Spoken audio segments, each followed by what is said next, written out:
아침의 시작을 알리는 글로벌 주식 라이브 월스트리트 모닝 브리핑 9월 11일 수요일 방송 시작하겠습니다. 여러분 안녕하세요. 저는 여도은입니다.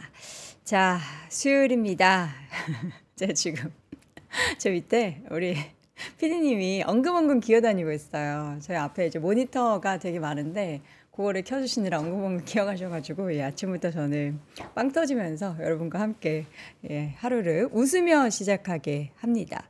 웃으세요 여러분. 웃는 자가 인류라고 한다면서요. 우는 자는 뭐예요? 삼류예요? 슬플 때 우는 자, 힘들 때 웃는 자. 우는 것도 저는 괜찮은 것 같아요. 왜냐면 울고 나면은 약간 뭐랄까 감정이 나의 눈물로 조금 이렇게 씻겨나가는 정화작용이 좀 되더라고요. 그래서 여러분들도 일단 울고 싶으면은 확 울고, 울고 그 다음에 웃어라. 그 다음에 나 이제 다 괜찮아졌어 하면서 웃어라. 뭐 어떤 말이 여러분께 도움이 될지 모르겠어서 그냥 이 말 저 말 하고 있습니다. 밤사이 시장이 혼조를 보였어요. 다우가 좀 주춤했는데 그 주춤한 이유는 금융주들이 좀 많이 빠졌거든요. 그러면서 다우가 좀 빠졌고, 그러나 나스닥과 S&P 500은 이거래일째 반등을 지속을 했습니다.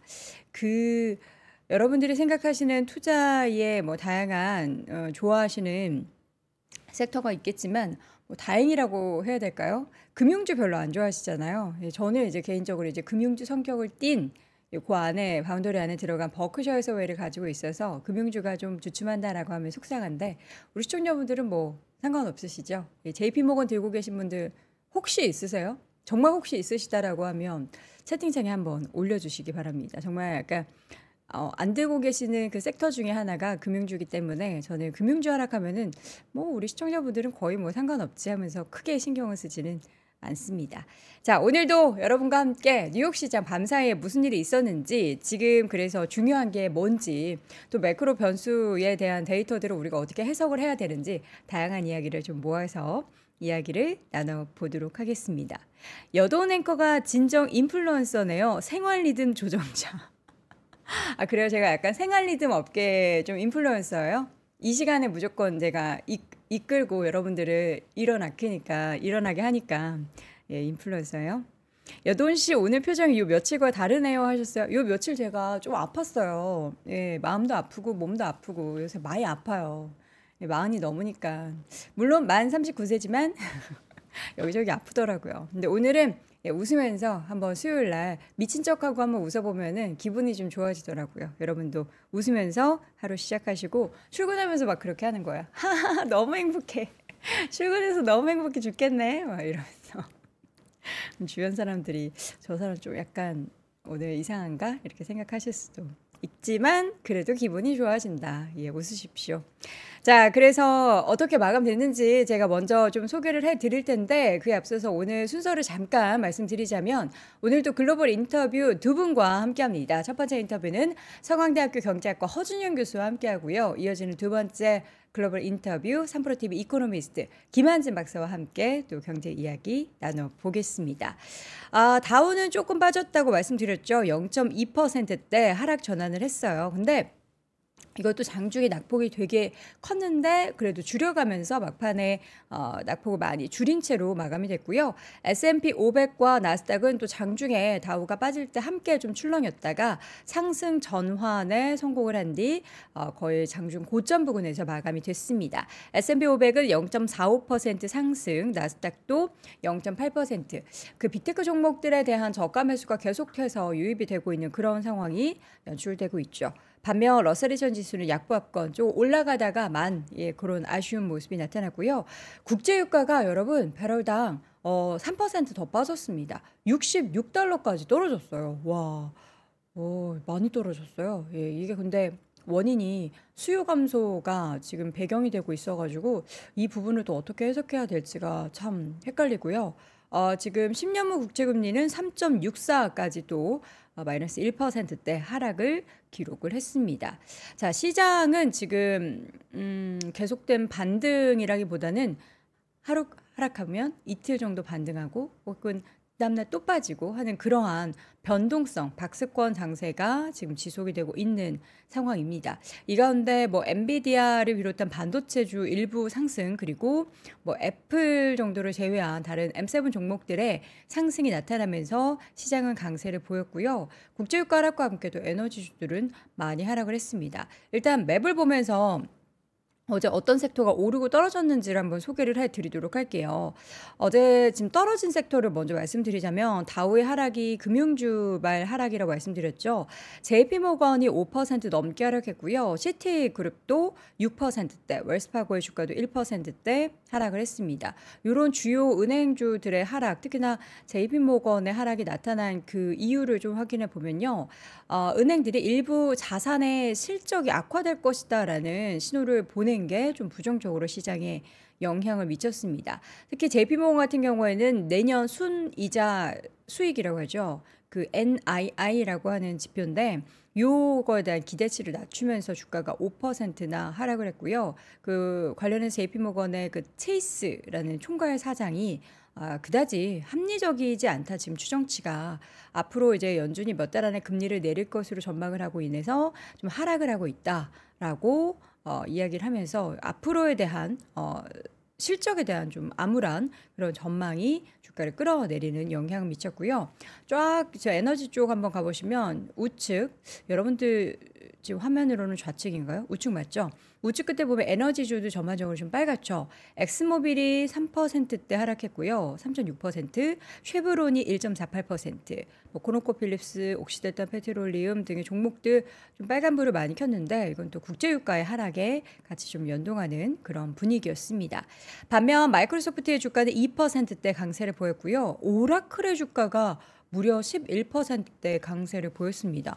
엄청 많이 올랐네요. 제가 오라클 소식은 확인을 못했는데 뭐 좋은 뉴스가 있었을까요? 깜짝 실적 전일에 발표한 부분이 이게 또 시간의 거래 그리고 본장에서도 영향을 미쳤군요. 오라클 이제 그동안에는 DB 소프트웨어 회사였는데 이제 AI 클라우드 컴퓨팅 회사로 좀 거듭나는 그런 부분도 기대감이 있고 지금 실적 호조뿐만 아니라 아마존과의 파트너십까지 체결을 하는 그런 부분이 주가의 급등을 야기시켰습니다. 자, 그리고 반면 애플의 주가는 0.36% 하락했습니다. 어제 AI가 탑재되지는 않은 새로운 애플 시리즈가 공개가 됐죠. 애플 16, 아이폰 16.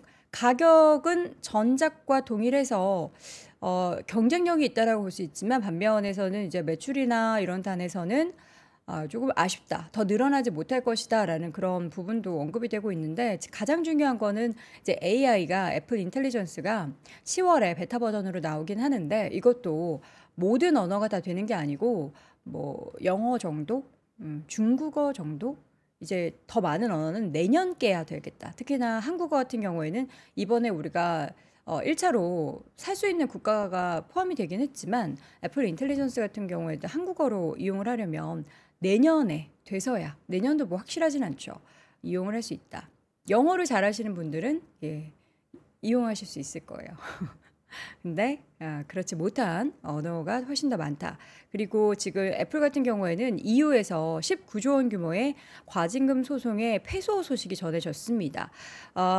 지금 보니까 이 소송이 8년 동안 지속이 된 거였더라고요. EU에서 불공정 조사 혜택에 따른 과징금에 반발해서 소송을 애플 쪽에서 냈는데 이게 이제 8년 만에 아니야 애플 너네 19조 내라고 된 거죠.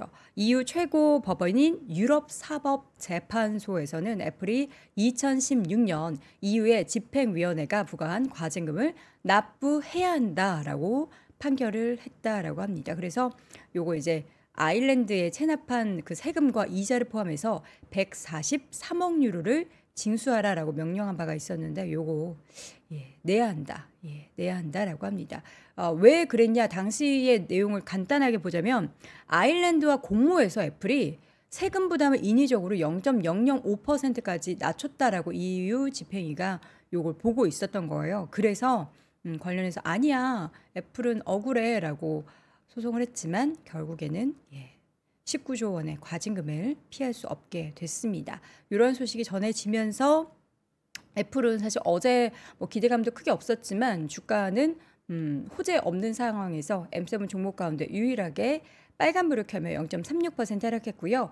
구글은 0.31% 강세, 메타는 보합 마감을 했고 아마존의 주가는 2% 강세, 그리고 테슬라는 어제 이어서 오늘도 상승을 했습니다. 4.58% 올랐는데 테슬라 같은 경우에는 지금 뭐 본업인 전기차 쪽도 그렇지만 지난 실적 발표에서도 우리가 볼 수 있었듯이 에너지 저장 장치 ESS 관련한 매출에 있어서 실적에 있어서의 기대감이 계속해서 있고요. 또 이제 10월 10일에 예정돼 있는 로보택시 공개에 대한 기대감도 있는 상황이죠.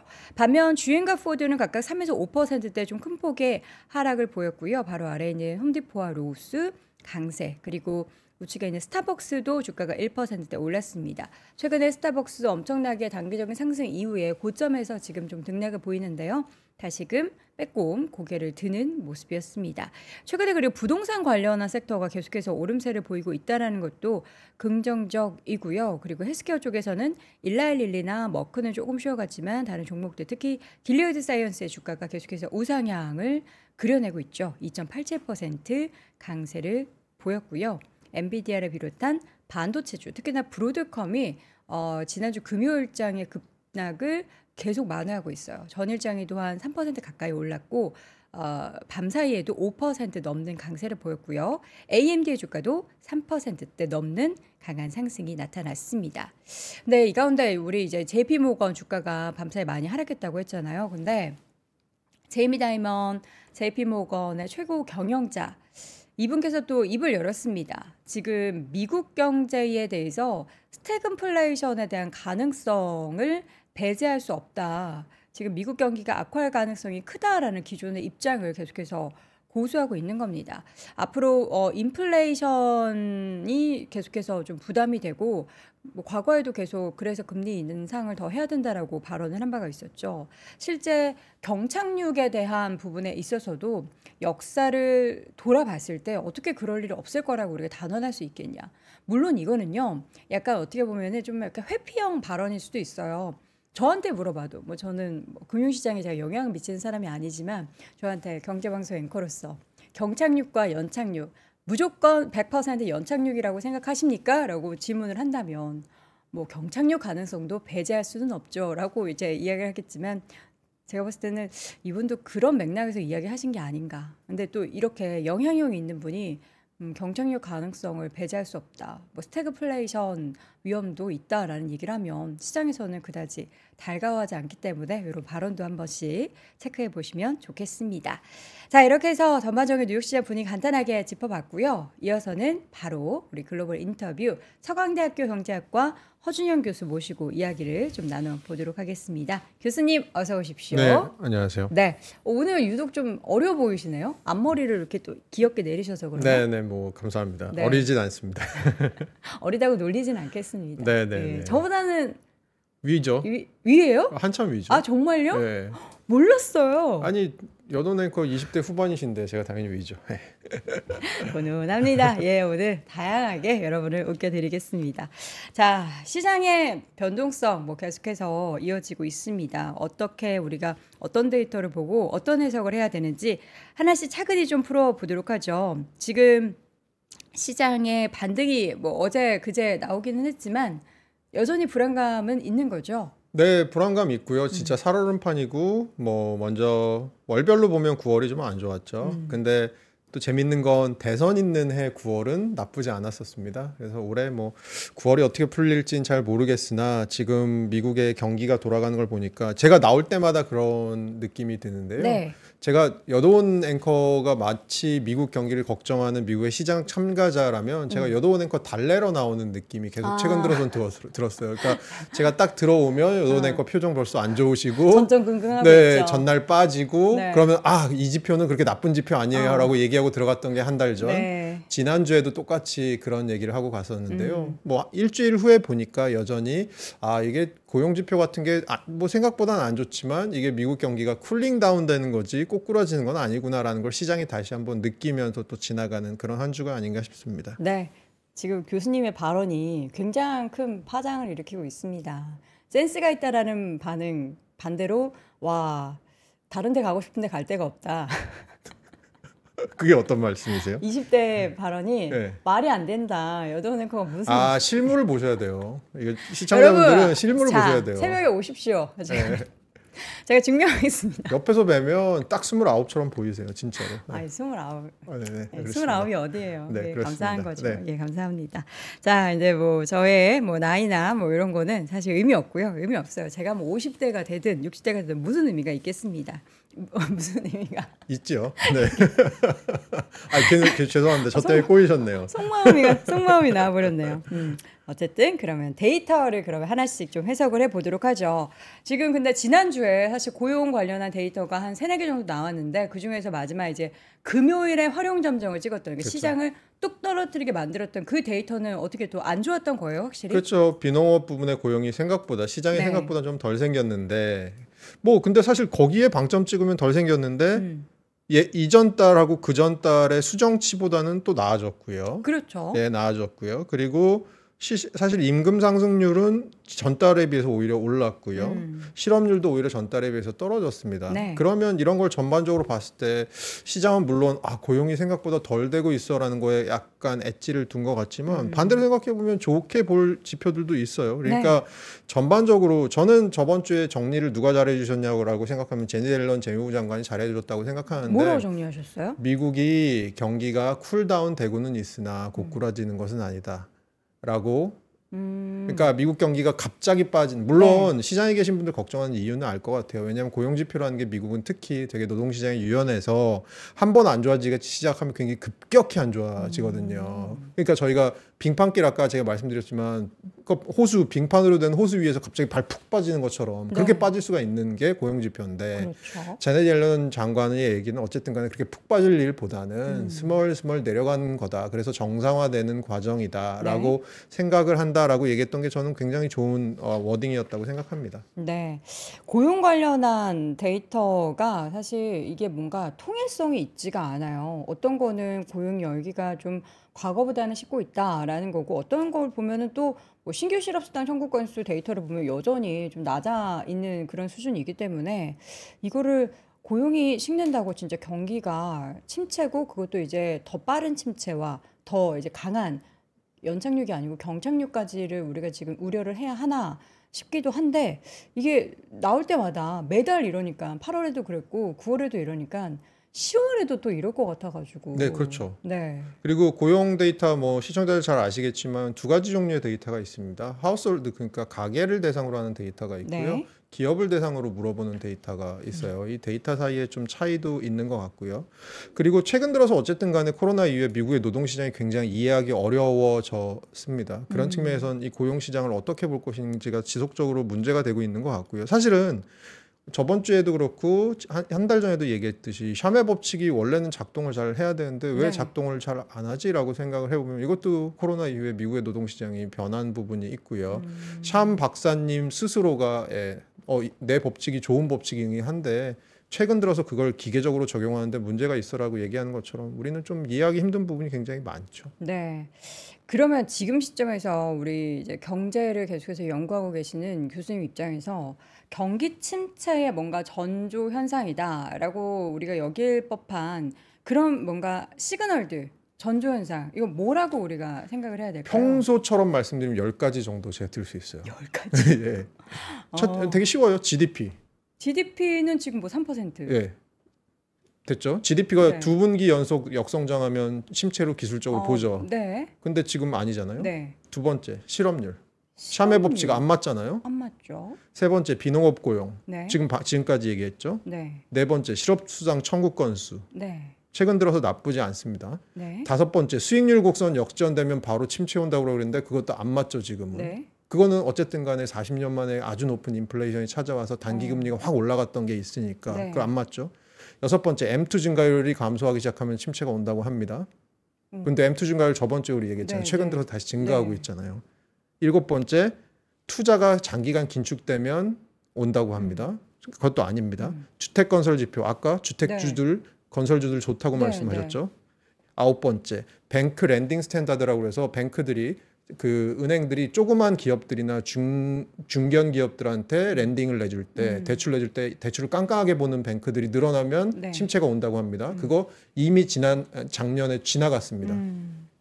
10번째 신용카드 연체율. 이거는 최근 들어서 좀 오르고 있죠. 근데 네. 요거는 또 생각해 볼 게 코로나 이후에 미국 정부가 어쨌든 돈을 엄청나게 많이 뿌렸기 때문에 초과저축 등등의 이슈가 있습니다. 그러면 결국은 코로나 이후에 맞는 우리가 지금의 경기 국면이라는 것들은 이 10가지 지표 중에 괜찮다고 얘기해 주는 지표가 있거나 아니면 이전과는 다르게 해석해야 된다는 지표들만 있는 것 같아요. 그러니까 결국은 아까 제가 뭐라고 말씀드렸냐면 평소와 같으면 이 10가지 지표 중에 대충 몇 가지 지표가 어느 정도 이상 징후를 보이면 제가 침체라고 말씀을 드릴 네. 수 있을 것 같습니다 하는데 그런 게 아니에요.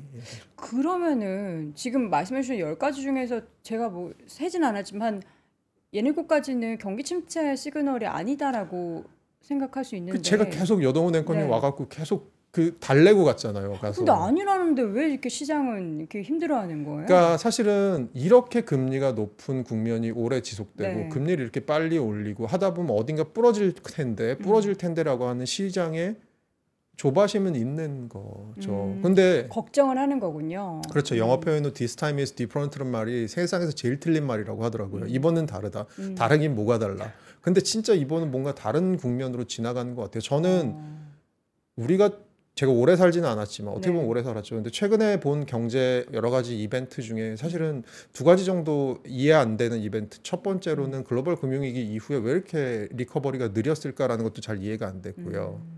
근데 그거는 어쨌든 간에 월스트리트랑 메인스트리트, 파이낸셜 섹터랑 리얼 섹터의 거리가 그만큼 가까워졌으니까 네. 파이낸셜 섹터가 한번 망가져서 시작된 위기니까 그렇게 됐구나라고 네. 생각은 하고 있습니다. 근데 더 이해 안 되는 건 코로나죠.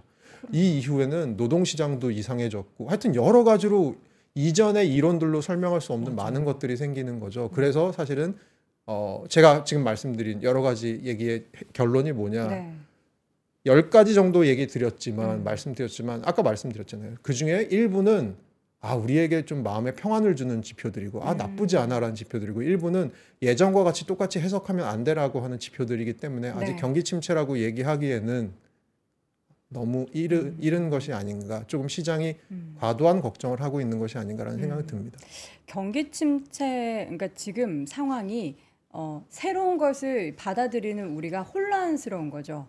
과거에 이랬으면은 좀 힘들 법한데 괜찮은 건가 싶으면서도 한번 무너졌다가 다시 아닌가 그러면서 다시 올라오고 그게 8월에 한번 우리가 겪었던 거고 9월에도 지금 뭐 살짝 8월보다는 좀 짧은 조정이었고 지금 어떻게 반등을 하는 거고 그런데 또 분명히 10월에 또 고용 관련한 데이터가 부정적으로 나오게 되면은 또 쓰러질 수밖에 없는 게 이제 걱정이 되니까 인 거잖아요. 좀 그리고 또 많이 올라온 것도 있고. 그렇죠. 근데 이제 그때 되면 달라지는 거 하나는 금리가 0.25라도 내려가 있는 상황일 그렇죠. 테니까 9월에서 연준이 지나면. 깜빡이를 켜는 게 아니고 실제로 핸들을 한번 돌렸으니까 그 다음부터는 연준의 근데 저는 사실은 FOMC 이번 주에 되게 중요할 것 같은 건 네. 어쨌든 간에 369, 12의 FOMC가 중요한 이유라고 생각하는데 네. 금리 결정은 0.25 내릴 것 같습니다. 그거는 거의 확실한데요. 네. 문제는 연준 의원들이 생각하는 향후 경기 경로에 대한 전망이 나오잖아요. S&P 네. 전망이 나오잖아요. 그게 어떤 식으로 조정이 될지가 굉장히 중요한 시그널이 될 거다. 거기에 저도 시장은 거기에도 조금 가중치를 두지 않을까라고 보고 있습니다.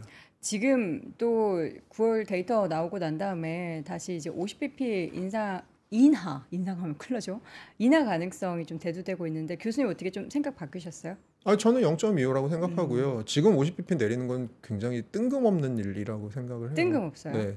그러니까 50bp 내리자고 하는 월가의 사람들의 주요 그 논거는 뭐냐면 야 연준이 못 보는 거 우리는 지금 보고 있어. 경기 굉장히 안 좋아지고 있어. 그러니까 지금 선제 대응하지 않으면 나중에 후회할 걸. 너네 옛날에 인플레이션 템포러리하다고 늦게 대응하다가 이 꼴 났잖아라고 얘기하는 거거든요. 네. 근데 제가 보기에는 여러 가지 지표들을 모르겠습니다. 물론 월가에 계신 분들이 저보다 훨씬 더 많은 지표와 좋은 지표들을 아주 훌륭한 머리를 갖고 보시겠지만 제가 여러 가지로 봤을 때는 아직 경기 지표가 그렇게 나쁜 것이 그러니까 나빠지고 있다라는 것이 별로 관측이 되고 있지는 않거든요. 지금 뭐 우리가 사실 예상한다고 그게 뭐 맞을지 틀릴지는 모르겠지만 계속 예측을 하고 있어요. 왜냐면 이제 이번 FOMC에서 뭐 25bp든 50bp는 인하를 하고 나서 과연 시장이 어떻게 반응할까? 이거는 25bp 내리면은 50bp 안 내렸다고 또 속상해서 시장이 하락할 수도 있을 거고 또 50bp 내리면 50bp 내렸다고 경기 침체 오는 것 같다고 속상해서 내릴 것 같고 이래나 저래나 시장이 내려가지 않을까? 근데 또 반대로 또 다른 시각으로 아 연준이 선제적인 대응을 했어 50bp 이나 가자 혹은 25bp 아 그래 우리가 이렇게 경기 침체 걱정할 정도는 아니야 가자 이거 너무 이거 가늠이 잘 안 되거든요. 파월 회장이 할 얘기는 저는 거의 확실하다고 생각해요. 네. 25bp 내리면서 본인도 알고 있을 거 아니에요. 시장의 그런 우려들을. 네. 그러면 우리는 앞으로 어떤 액션이라도 취하겠다. 미국 경제가 그렇게 고꾸라지는 걸 보고 있지 않겠다라는 것을 아주 엘레강트한 얘기를 워딩으로 할 것 같고요. 네. 그것에 이제 시장은 조금 뭐 안도를 할 수도 있지만 저는 제가 생각하기에 그러면 올해 저는 금리가 어떻게 될 거냐고 생각하면 25 세 번 그냥 내리는 걸로 끝난다. 25 하면 네. 0.75 75 내리는 걸로 생각하고 있어요. 네. 저는 그럴 것 같아요. 네. 느낌이 그럴 것 같고 그다음에 뭐 내년에는 어떻게 될지는 좀 더 봐야겠지만 그 얘기는 무슨 얘기냐. 어쨌든 간에 제가 3%를 최근 들어 오는 길에 자꾸 생각이 드는 게 뭐냐면 내가 너무 강세론자인가? 라는 생각이 갑자기 드는 거예요. 강세론자세요? 아니, 그러니까 미국 경기에 대해서 좀 너무 좀 긍정적으로 보나라는 생각을 네. 끊임없이 회의를 하고 있거든요. 네. 그런데 아직까지는 그렇게 미국 경기를 굳이 나쁘다고 그러니까 나쁘다는 게 쿨링은 되고 있지만 이게 고꾸라지고 있다라고 볼 지표들은 저는 안 보이는 것 같아서 그냥 25로 생각하는 게 제일 좋지 않나라고 저는 판단하고 있습니다. 그러면 올해 25 이렇게 내리게 돼서 0.75%포인트 75bp 내리게 되면은 내년 연말까지는 최종금리 어느 정도로 생각을 하세요? 내년은 저도 최종금리가 내년에 3%대로 들어가고 끝나지 않을까라고는 보고 있어요. 3%대로 네, 네. 들어가고 끝난다. 네, 들어가고 25 내려도 4%니까. 그러니까 4.75니까요. 네. 25 내리면 4.75인데 상단 네. 기준. 그러면 내년에 한 4번 정도 내린다고 생각하면 내년에는 한 3%대 후반 3.75 정도까지 가지 않을까라고 저는 생각하고 있고요. 실제로 제가 연준의 경기 전망 그 6월에 나온 게 마지막으로 나온 건데 보니까 내년 금리 패스 4.1로 찍어 놨더라고요. 네. 근데 4.1로 찍은 게 이 6월 당시에는 인플레이션이 생각보다 잘 안 잡혀서 금리 인하가 좀 더딜 것이다라고 생각해서 4.1로 잡은 것 같고요. 3월 전망은 3.9였었습니다. 근데 지금 거기다가 제가 뭘 조금 더 했냐면 미국의 리세션까지는 아니지만 경기 둔화가 어쨌든 간에 올 거니까 그러면 그런 것까지 다 생각해 보면 한 내년에 3.75 정도로 마무리하는 거 정도로 생각하는 게 좀 합당하지 않을까라고 저는 보고 있습니다. 혹시라도 우리가 이제 작년에 그렇고 재작년까지 그 중소은행들에 있어서 불안감을 굉장히 많이 가졌잖아요. 네네. 그 얘기는 지금 쏙 들어가 있어요. 네. 그리고 이제 뭐 상업용 부동산 얘기도 네. 쏙 들어가 네, 있어요. 그렇죠. 뭔가 이제 수면 아래 저기 우리가 안 보고 있었는데 문이 닫혀 있어서 못 봤다가 좀 이렇게 떠오를 만한 그런 안 좋은 변수는 없을까요? 그러니까 그것도 제가 상업용 부동산이나 중소은행들의 이슈도 생각을 해봤는데 물론 네. 두 개가 서로 물려 있고요. 네. 생각을 해봤는데 그렇게 봤을 때도 저는 연준에서는 우리가 대응해본 경험이 있고 글로벌 금융위기 이후로 방파제를 높이 쌓아놓았고 전반적으로 매니지할 수 있는 수준이다라고 생각을 하고 있다고 보고 있고요. 오히려 이제 블랙스완이라고 하는 저희가 보지 못한 생각하지 못한 이런 이벤트들이 뭐가 있을까라고 생각하면 지금으로서는 갑자기 그렇게 급속을 하고 그러니까 속도를 잃고 추락을 할 정도의 이벤트들은 아직은 보이지 않는. 결국은 제가 생각하는 향후 시나리오는 그냥 미국 경기는 서서히 내려갈 것이다 정도로 보고 있는 겁니다. 네. 서서히 내려간다. 이게 서서히 내려가는 게 주식시장 입장에서는 어떤 건가요? 서서히 내려가는 건 주식시장 입장에서는 감질나는 거고요. 더 사실은 굉장히 어려운 부분이 생길 그러니까요. 수도 있죠. 예. 예. 완전 뭔가 이렇게 팍 꺾여서 세상이 다 끝날 것처럼 했다가도 또 여러 가지 정책들이 그럼 쏟아질 테니까 네. 회복되고 이렇게 하면은 빠른 충격과 빠른 회복할 텐데 서서히 내려가면 우리 투자자분들도 그냥 이 지루한 박세권 그리고 계속해서 지지부진한 그런 시장을 당분간은 좀 염두를 해야겠네요. 네, 저는 그렇게 생각을 하고요.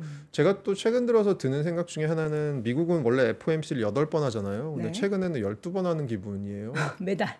네, 그러니까 4번의 추가적인 FOMC가 뭐냐라고 생각하면 엔비디아 실적 발표 같아요. 아. 그러니까 결국은 놓치지 마셔야 될 부분이 최근 네. 들어서 어쨌든 간에 M7 중심으로 미국 주식시장이 이렇게 굴러왔었으니까 향후에 M7이 어떻게 풀리는지 특히 AI 쪽이 어떻게 풀리는지를 계속 보셔야 되는 게 그게 아마 시장에 이제 스멀스멀 박스권에 있는 시장에 가끔씩 내리는 단비가 될 수도 있고 폭우가 될 수도 있고 그럴 수 있을 것 같습니다. 네, 알겠습니다. 미국은 그렇다 손 치고 우리나라는 지금 금리 인하 거의 못하는 상황이라고 뭐 계속 얘기하는데 우리나라는 어떻게 되는 거예요? 지금 막 은행 그 대출 관련해서도 매일매일 전 그거 보면서 뭐 하자는 거지? 이거? 어떻게 이렇게 정책을 펼칠 수 있지 하면서 실제로 지금 뭐 실거주 하시려고 막 집 사시려고 요새 또 막 가격 올라가니까 그러셨던 분들 얼마나 발 동동 구르시겠어요. 그러니까요. 예, 사실은 굉장히 슬픈 일이고요. 네. 예, 우리나라는 10월에 원래는 금리를 미국이 9월에 내리면 바로 따라서 내릴 거라고 생각했는데 네. 저는 그 의견은 약간 보류해야 될 것 같고요.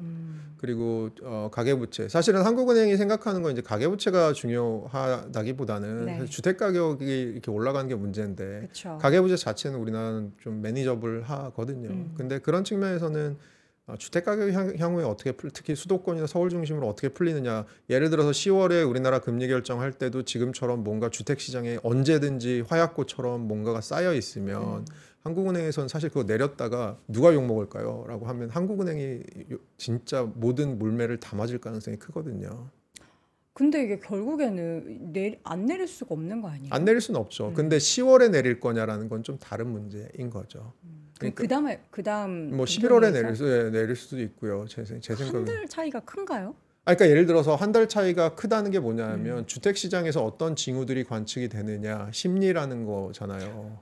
저 어제 다들 기다리고 그만 계실 것 같은데. 그러니까 이게 약간 느낌이 폭탄 돌리기 네. 느낌이 있어요. 누군가에게 쥐어주면은 그 시간이 딱 도달하면은 터질 수밖에 없는 건데 네, 그렇죠. 그게 이번 달에 터지냐 다음 달에 터지냐인 거잖아요. 네, 그렇죠. 한 달간의 시간 벌기라고밖에 생각이 안 드네요. 네, 사실 근데 그게 중요한 게 또 이 정책을 하는 그쪽 업계입니다. 그렇죠. 네. 우리나라는 어쩔 수 없이 빨라봤자 11월에나 가야 금리 인하가 될 것이다. 일본은 어떻습니까? 일본이 제일 지금 최근에 가장 그 금리 결정에 미국 다음으로 중요한 국가 아닙니까? 네, 뭐 엔캐리 트레이드도 있고요. 네. 근데 제가 자주 드는 비유인데요. 그 바베큐 비유를 자주 들거든요. 바베큐요? 네, 해보셨죠, 바베큐? 어떤 바베큐 네. 이렇게 직접 해 드실 때 네. 캠핑 가셔서 네, 네. 숯을 밑에다 깔고 그 위에다가 뭐 신문지 같은 데 불을 붙여 숯에다 던지시잖아요. 네. 그러면 그 불이 결국은 숯에 잘 붙어서 고기를 구우시면 아주 맛있는 바베큐가 네. 되는 거고요. 숯에 불이 제대로 붙기 전에 붙었네라고 잘못 생각하고 신문지만 타고 있을 때 어중간하게 불이 붙었을 때 고기를 얹으면 고기가 그을리죠. 예, 네. 그을리죠. 그럼 이제 고기를 망치게 네. 되는 건데 일본 경제를 바라볼 때는 숯에 불이 제대로 붙었느냐를 바라보는 게 저는 제일 중요한 관점이라고 생각하거든요. 숯에 불이 제대로 붙었냐라는 게 결국은 임금 상승이 일어나고 네. 그래서 임금 상승이 일어나서 소비자들이 뭐 더 나은 어떤 소비 여력을 가지고 쓰고 기업의 이윤이 증가해서 기업이 다시 임금을 올려주고 이런 선순환 구조가 발생할 수 있느냐 결국 이런 문제인 것 같거든요. 저는 사실은 아직 일본이 그렇게 불이 제대로 숯에 붙었다고 생각하지는 않고요. 네. 그래서 지금 뭐 노무라에서 최근 들어서 올해 뭐 12월에 한 번 금리 더 일본은행이 올리고 내년에 4월과 7월에도 올릴 수 있다. 2번 정도 더 올릴 수 있다라는 건데 그거 잘 보시면 그 뭐라고 인터뷰가 돼 있냐 하면 소비 상승이 제대로 일어나야 한다. 이런 조건이 되려면 소비 상승이 먼저 일어나면 네, 제대로 일어나야 한다. 그래야지 금리를 이렇게 올릴 수 있다라는 얘기이거든요. 그거는 결국은 수채 불이 제대로 붙었어야 한다라는 얘기거든요. 그런 측면에서 저는 일본 경제가 가진 여러 가지 구조적인 취약점들이 있기 때문에 네. 뭐 그렇게 최근 들어서 GDP 상승률이 1분기는 역성장이었고 2분기는 연율로 봤을 때 뭐 거의 한 3%까지 올라오긴 했고 임금 상승률도 사실은 좀 많이 예전보다는 올라왔습니다만 네. 그럼에도 불구하고 여전히 이게 안정적인 추세냐라는 것은 수세 불이 제대로 붙었냐라는 것은 저는 약간 의문이 있어서 일본은행이 그렇게 공격적으로 금리를 인상할 수 있을까라는 것에 대해서는 약간 회의적입니다. 네. 자, 마지막으로는 미국의 그 두 후보 간의 대선 토론. 사실 우리나라 대통령 후보들의 토론도 뭐 열심히들 보시겠지만 이번 해리스 부통령과 트럼프 후보 간의 그 토론은 전 세계인의 관심을 지금 집중시킬 것 같아요. 우리 교수님께서 보시는 그 관전 포인트는 뭐라고 생각하세요? 카말라 해리스에 대한 혹독한 검증이죠. 혹독한 검증. 부통령이라는 건 사실은 무대 뒤에 있는 사람이거든요. 우리가 카말라 해리스에 대해서 미국 유권자들이 아는 게 생각보다 별로 없습니다. 없죠. 그냥 민주당 부통령. 그리고 그분이 뭐 자기 세력을 갖고 정치를 했던 사람도 아니고요. 그렇죠. 그렇게 봤을 때는 카말라 해리스가 과연 어떤 사람인지에 대한 검증, 혹독한 검증이 필요할 것 같고요. 그래서 지금 언론에서 계속 나오는 얘기가 네. 트럼프는 평타만 해도 이기는 거고 카말라 해리스는 아주 잘해야지 본전이다라는 얘기를 하는 게 평타라고 하면은 해리스 만약에 이제 후보가 막 이렇게 공격했을 때 차분하게 대응하면은 네. 기본 그리고 할 말하고 왜냐면 그분은 자기 철학은 있는 사람이니까 네네네. 그리고 그분에 대해서 우리가 이미 볼 만큼 봤잖아요. 알죠. 어떤 네, 사람인지. 그래서 저는 그런 측면에서는 카말라 해리스가 오히려 이겨야지 비길 수 있는 그런 게임이 아닌가라고 생각하고 있습니다. 이겨야지 비긴다. 네, 최근 들어서 7개 경합주 여론조사 보니까 3대 3 하나 보류 딱 이렇더라고요. 하나 보류가 어디예요? 펜실베니아는 경합이고요. 아직까지 펜실베니아. 경합이고 나머지는 3대 3이더라고요. 그래서 그렇게 봤을 때는 저는 최근 들어서 민주당 전당대회가 있어서 되게 컨벤션 효과 때문에 카말라 해리스가 되게 이길 것 같이 보이지만 저는 아직도 해리스가 불리한 게임, 트럼프가 아직도 유리한 게임으로 보고 있습니다. 네, 이번 토론도 또 어떤 결과가 나오냐에 따라서 시장의 변동성을 또 야기시킬 수 있고요. 심지어 토론이 진행되는 그 오전 10시 구간이 우리나라에서는 주식시장이 열리는 시간이라서 아마 우리 시장에서는 그 관련한 테마주들이 엄청나게 좀 요동을 치지 않을까라는 생각도 듭니다. 자, 이렇게 해서 오늘 글로벌 인터뷰 첫 번째 시간 서강대학교 경제학과 허준영 교수 모시고 이야기 나눠봤습니다. 교수님 고맙습니다. 감사합니다. 박근영, 이선영, 차경인, 염승환 투자 마스터들의 세심한 케어로 건강한 투자 습관을 만드세요. 3프로 멤버십 3프로 앱에서 확인하세요.